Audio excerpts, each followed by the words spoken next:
Guys, কি খবৰ আপোনালোকৰ? আশা কৰোঁ আপোনালোক সকলোৰে ভালেই। আজি বহু দীঘলীয়া সময়ৰ অন্তত ব্লগ এটা আৰম্ভ কৰিছোঁ। আচলতে এফালে যাবলৈ ওলাইছোঁ ৰাতিপুৱাই সাজি কাচি, আৰু ক'লৈ ওলাইছোঁ সেয়া আজি আপোনালোকক দেখাম। আচলতে মই মা ঘৰলৈ যাবলৈ ওলাইছোঁ, আৰু কি কাৰণে গৈছোঁ সেয়া আপোনালোকে গম পাই থাকিব। গতিকে ভিডিঅ'টো কণ্টিনিউ কৰি থাকিব, অকণো স্কিপ নকৰাকৈ। চ' ব'লক এতিয়া গৈ থাকোঁ। কৃষ্ণ, আমি আহি পালোঁহি মাহঁতৰ ঘৰলৈ, আৰু আহি পাওঁতে আমাৰ অকণমান দেৰিও হ'ল অৱশ্যে। আমি আহি পোৱাৰ আগতেই ভকতসকল আহি পালেহি, আৰু আমাৰ দীৰ্ঘদিনীয়া সপোন এটা আছিল যে আমাৰ ঘৰতো নিজাববীয়াকৈ এনেদৰে সৰুকৈ হ'লেও প্ৰাৰ্থনা গৃহ এটা থাকিব। আজি বহুদিনৰ অন্তত সেই সপোন বাস্তৱত ৰূপায়িত হ'ল, আৰু সেয়েহে আজি সকাম ভাগো কৰা হৈছে, লগতে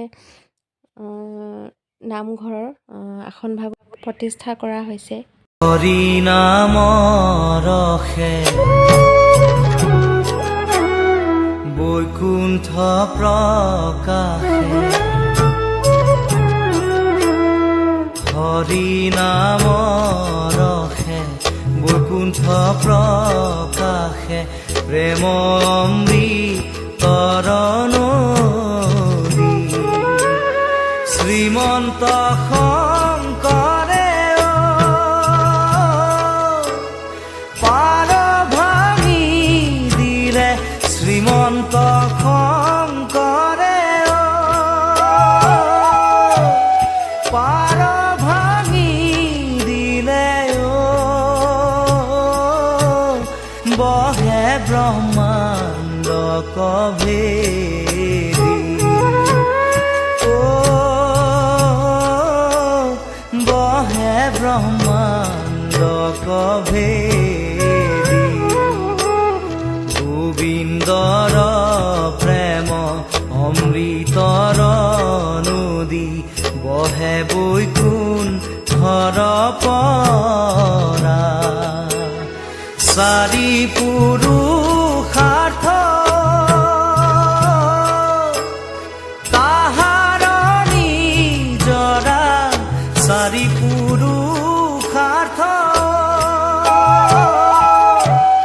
তাহাৰ নিজৰা, হৰি নামে মূল ধাৰা, হৰি নামে মূল ধাৰা।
এইফালে মই বৰমাক কিবা এটা কামত অলপ সহায় কৰি আছিলোঁ, আৰু সেই সময়ত মোৰ ভণ্টিয়ে আচলতে ভিডিঅ'টো কৰি আছিলে।